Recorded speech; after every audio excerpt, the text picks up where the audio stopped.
so we have to find some question. We have some questions of exercise 6 of Workman. Um in the question, it is given that let question T क्या be था? a question linear operator. पहला question क्या है? पढ़ तो रही हूँ. हाँ हाँ, बताओ क्वेश्चन क्या है? Uh, we have to find in each of the following cases, let T be a linear operator on a R2 which is represented by a matrix A in the standard ordered अरे basis इतनी for speed R2. English बोलेगी तो थोड़ी समझ में आएगा, हिंदी बोल लो। Question हुआ तो इंग्लिश में ही लिखा है ना. अच्छा अच्छा, ओके। हाँ.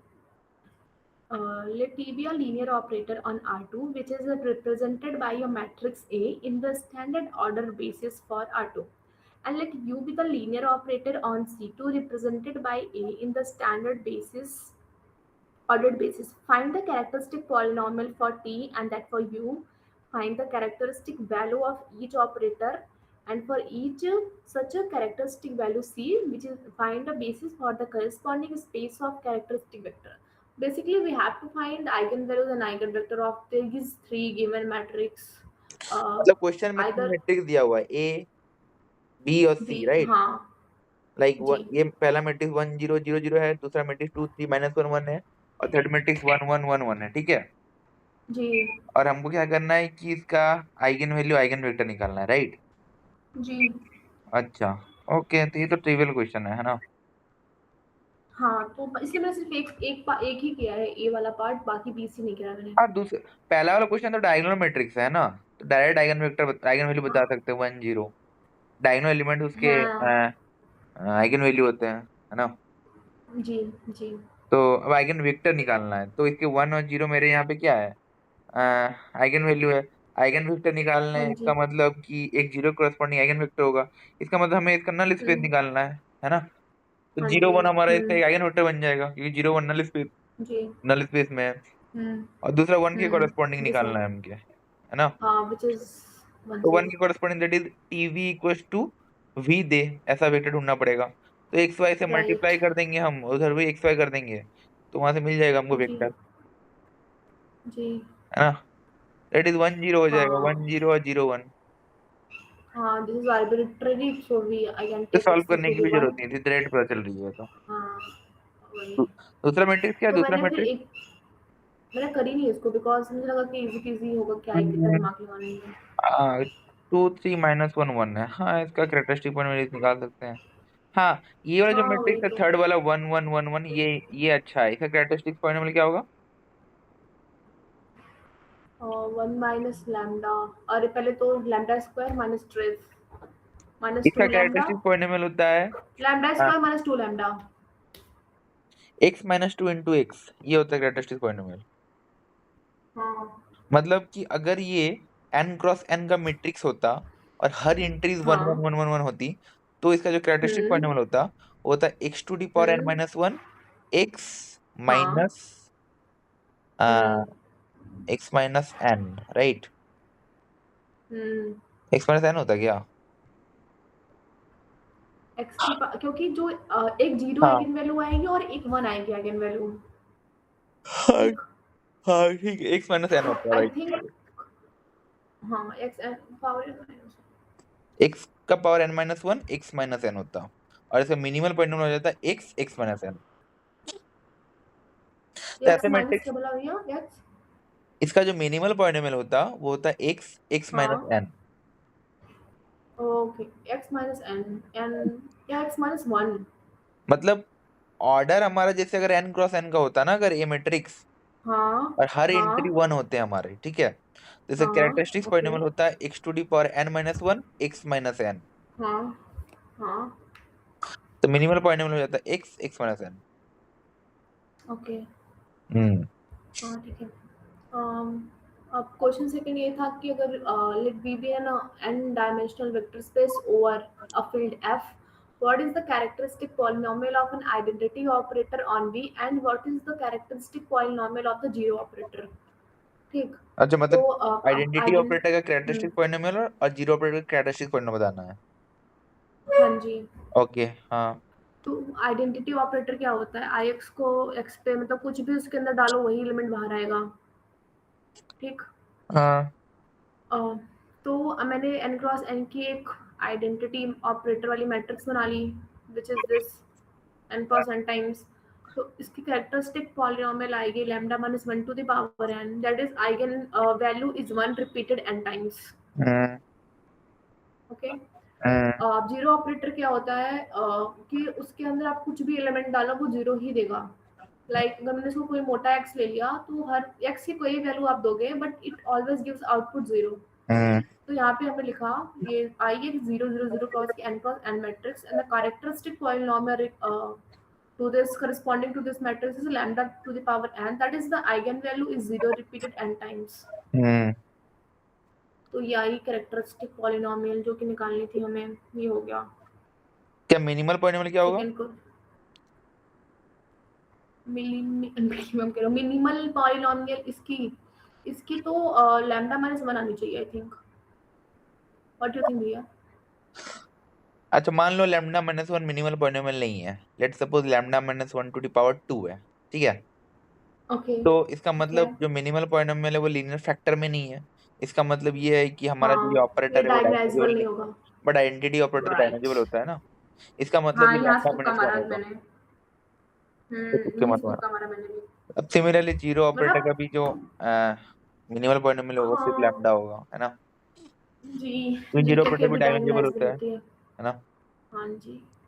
यस। अब थर्ड। थर्ड क्वेश्चन है ये कि अगर ए कोई n क्रॉस n की ट्रायंगुलर मैट्रिक्स है ओवर अ फील्ड f, तो हमें ये प्रूव करना है characteristic value of a are the diagonal entries of a, that is the scalar a i i। समझे क्या? अच्छा, मतलब इसमें क्वेश्चन ये बोल रहा है कि मान लो कि कोई मैट्रिक्स है, वो जो कोई ट्रायंगुलर मैट्रिक्स है, इट्स अ अपर ट्रायंगुलर और हम्म लोअर ट्रायंगुलर, ठीक है? तो उसकी जो हम्म डायगोनल एंट्रीज होगी, प्रिंसिपल डायगोनल, हम्म। वही हमारी आइगन वैल्यूज होंगी, हाँ, है दैट ना? इज ट्रू, यही। ओके, तो प्रूफ करके बताओ जी। कैसे।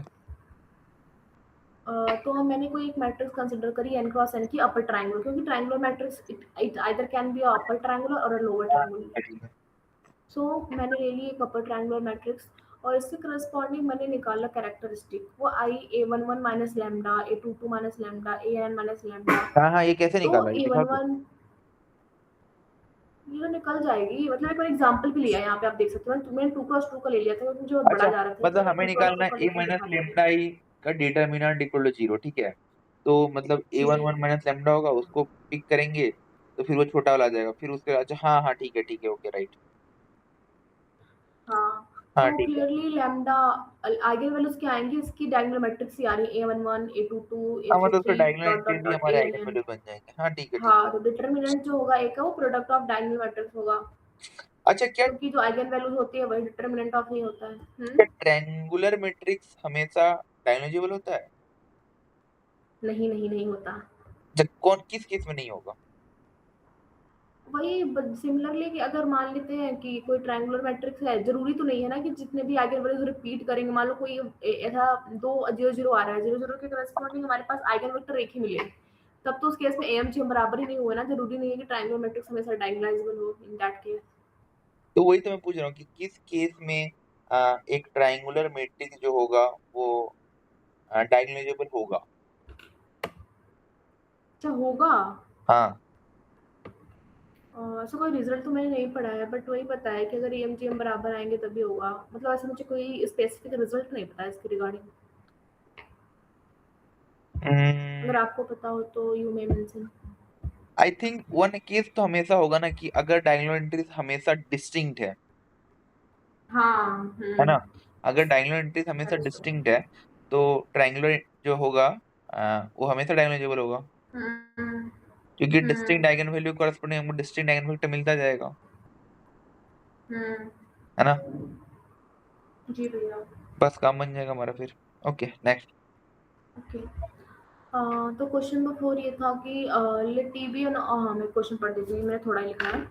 क्वेश्चन नंबर फोर ये दिख रखा था कि अगर टी कोई लीनियर ऑपरेटर है कि आर थ्री पे, जो कि रिप्रेजेंट हो रहा है स्टैंडर्ड ऑर्डर बेसिस, उसकी रिप्रेजेंटेशन ये आ रही है, ये मैट्रिक्स।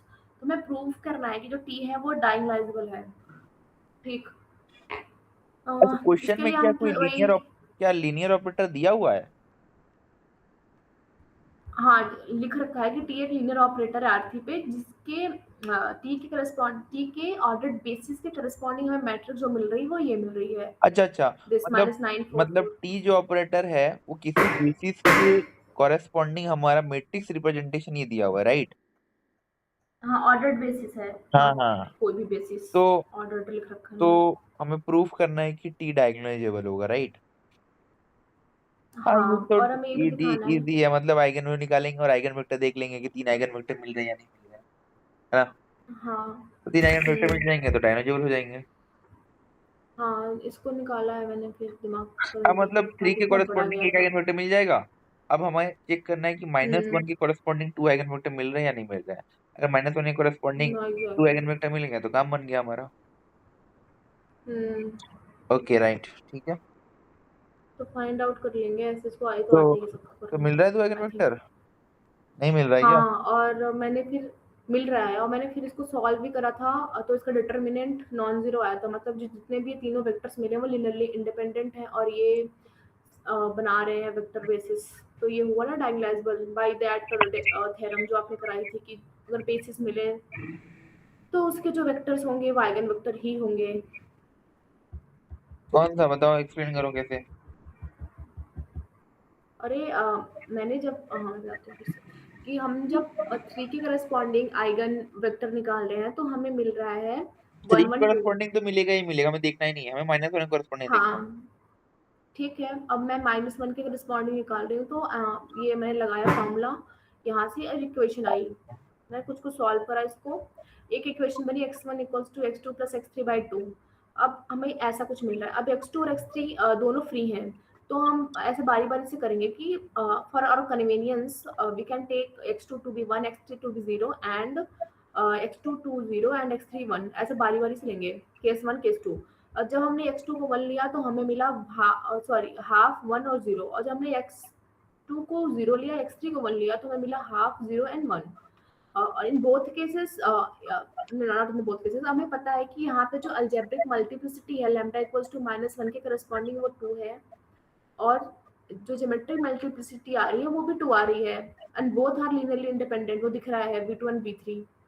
ठीक, और एम जी एम बराबर हो गए। अब हमारा मेन ये है कि जो क्या तीनों आपस में लीनियरली इंडिपेंडेंट हैं, तो उसके लिए मैंने वो इसकी तो होएगा निकाली ही, वो तो हमने पढ़ा डिटर्मिनेंट। हुआ है ना कि डिस्टिंक्ट आइगन वैल्यू के कॉरेस्पॉन्डिंग जो आइगन स्पेसेस होते हैं वो लिनियरली इंडिपेंडेंट होते हैं, हम्म। है ना? ये तो थ्योरम हमने प्रूव किया ना कि अगर मेरा C1 हाँ जी। C2 C के आइगन वैल्यूज हैं और तो अगर मिलता है तीन, हाँ। उसके कॉरेस्पॉन्डिंग अगर आइगन जी। स्पेसेस है W1 W2 WK, तो सब आपस में लिनियरली इंडिपेंडेंट ही तो होते हैं, है ना?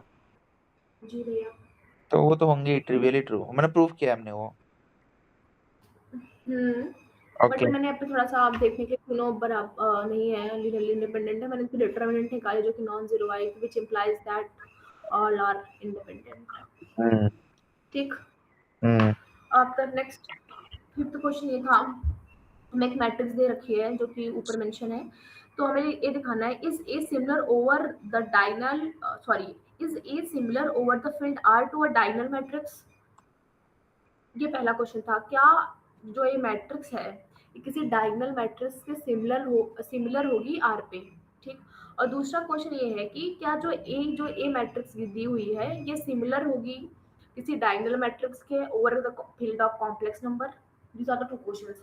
ठीक, इसके लिए हमने क्या निकाला, आइगन वैल्यूज निकाली पहले इसकी, क्या ये मैट्रिक्स दिया हुआ है ए? Characteristic polynomial. तो बताओ, ये मैट्रिक्स दिया हुआ है ए? हाँ। हाँ, फिर क्वेश्चन क्या है?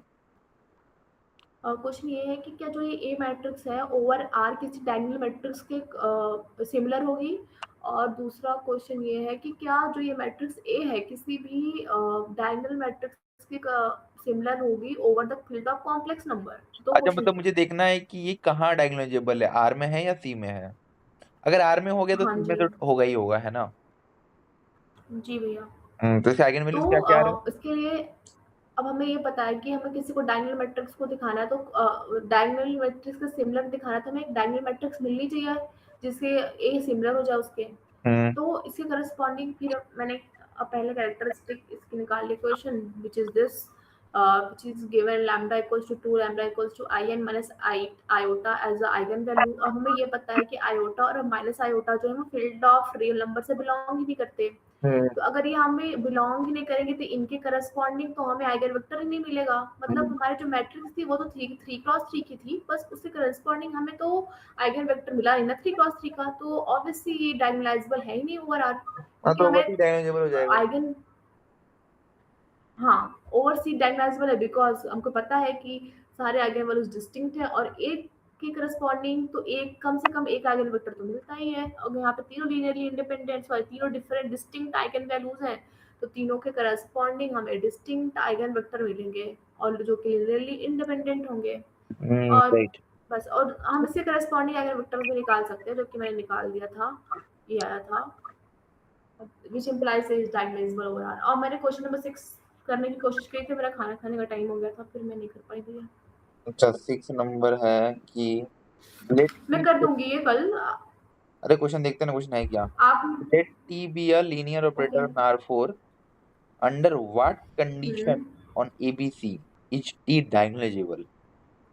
ABC के हम्म पर क्या कंडीशन लगाएं कि ये डायगोनलाइजेबल होगा, है ना। जी, हाँ जी। और ये तो स्टैंडर्ड बेसिस के रिस्पेक्ट में, ये जो मैट्रिक्स आई है ना वो भी स्टैंडर्ड ऑर्डर बेसिस के रिस्पेक्ट में आएगी, ये बात भी याद रखनी है हमें। अच्छा, ये मैट्रिक्स जो है लोअर ट्रायंगुलर जी। मैट्रिक्स हम्म है ना। अब ये हाँ लोअर जी। ट्रायंगुलर मैट्रिक्स जो है वो, अगर हम इसको ध्यान से देखें हाँ तो ये एक नील पोर्टर मैट्रिक्स नहीं है। हाँ है ऑर्डर ऑर्डर 2 या 3 क्या है इसका। इंडेक्स इंडेक्स हम्म 3 या इंडेक्स 3 या 4 2 होगा। होना चाहिए, क्या आएगा ये। आई थिंक इंडेक्स 4 होगा। स्क्वायर पे या पक्का। 2 पे या 4 पे, हाँ 4 इंडेक्स का। ये जो मैट्रिक्स है हम्म वो नील पोर्टर हम्म, मैट्रिक्स होगा 4 इंडेक्स का। ठीक है। हमें हाँ। पता है कि हम्म नील पोर्टर मैट्रिक्स जो होता है वो तभी डायगोनलाइजेबल होता है जब वो तभी जीरो मैट्रिक्स डायगोनलाइजेबल, होता हाँ। है ना। इसका मतलब right. A B yes. C को हमें जीरो होना पड़ेगा। B C should be zero. हाँ, should A B B zero, C हाँ। तीनों ही जीरो होना पड़ेगा, तभी ये डायगोनलाइजेबल होगा, नहीं तो ये डायगोनलाइजेबल ही नहीं होगा, है ना। Right right right. Clear. Okay, ठीक है। Okay okay. तो फिर तो ये खत्म हुआ सवाल। आगे अब क्वेश्चन। 7 नंबर क्वेश्चन आपने बोला था कराने के लिए। 7 नंबर क्वेश्चन ना, 7 नंबर क्वेश्चन क्या आपने कौन कौन है। सा बोला था, आपने बोला था रीड 7 कराओगे, 9 कराओगे, 10 कराओगे। रीड करना क्वेश्चन क्या है। Okay. Let T be a linear operator on the n-dimensional vector space V, and suppose that T has a n distinct characteristic values. Prove that T is diagonalizable. अच्छा, ये तो easy problem है ना, like हाँ, इसमें क्या मतलब ही है, n मतलब मुझे नहीं डिस्टिंक्ट पता आइगन क्या वैल्यू है, होगा like but. Let suppose eigen value मेरे हाँ, तो n पास distinct. C2 dot dot dot Cn, ठीक है। क्योंकि मान लो कि हमारा जो जी। ऑपरेटर है वो Rn टू Rn चल रहा है, that is n cross n का मैट्रिक्स है, तो उसके पास हमको क्या मिलेगा, n डिस्टिंक्ट आइगन वैल्यू बोल रहे हैं, मिल रहा है। तो n डिस्टिंक्ट आइगन वैल्यू जी। में से C1 C2 dot dot Cn, हमें पता है कि डिस्टिंक्ट आइगन वैल्यू कॉरेस्पॉन्डिंग जो आइगन वेक्टर्स मिलते हैं वो लीनियरली इंडिपेंडेंट होते हैं। तो जो आइगन स्पेसेस बनाएगा W1 W2 W3 dot dot W1, ये सब के सब क्या हो जाएंगे, लीनियरली इंडिपेंडेंट हो जाएंगे। तो हम इसको लिख सकते हैं dimension of W1 dimension of W2 dot dot dimension WN equals to dimension of B, है ना। ये डायमेंशन B कितना हमने n लिया हुआ है, ठीक है। तो ये तो जी। थी ना कंडीशन डायगोनलाइजेबिलिटी के लिए, हमने पढ़ा हुआ है प्रूफ में। बट भैया इसको डायगोनलाइजेबिलिटी दिखाएंगे मतलब कैसे दिखाएंगे, मतलब ऐसे अगर रिटर्न मुझे प्रूफ को करना है मैथमेटिकली तो कैसे करूँगी, तो जो दिख रहा है इंट्यूशन से आ रहा है हमें पता भी है result, but if you want to do in a mathematical way तो कैसे करेंगे। अरे यही तो तरीका है, बता तो दिया। हमने वो पढ़ा था ना वो प्रूफ कि तीन कंडीशन इक्विवेलेंट होते हैं, कि बिल्कुल। डायमेंजेबल है, तो डायमेंशन ऑफ भी इक्वल टू हाँ dimension of W1 to WN होता है समेशन में, जी। है ना। जी। जहाँ पे W1 are the eigen spaces for each eigen value distinct eigen value, है ना। तो जी वही हमें बिल्कुल। इसको प्रूव करना है, ये तो 2 लाइन का प्रूफ है ये, है ना। तो ऐसे ही कर सकते हैं इसको।